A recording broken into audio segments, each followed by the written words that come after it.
স্বপ্ন কথাটার মহত্ব কারোর কাছে অসীম, আবার কারোর কাছে নিমিত্ত মাত্র। তবে আমি মনে করি স্বপ্ন দেখা ভালো।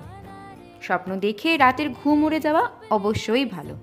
স্বপ্ন দেখার বাড়াবাড়িতে যদি তুমি উদাস নাই হও, তবে সেই স্বপ্ন সত্যির অদম্য ইচ্ছা জাগবে কিভাবে?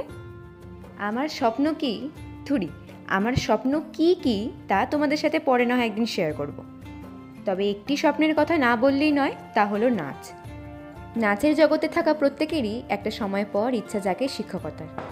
সে যেই নাচকে ভালোবাসে তা অন্যকে শেখানোর যে কিভাবে নাচকে ভালোবাসতে হয়। এর আগেও আমি অনেকজনকে নাচ শিখিয়েছি, তবে বিশেষ কারণবশত তা বন্ধ করে দিতে হয়।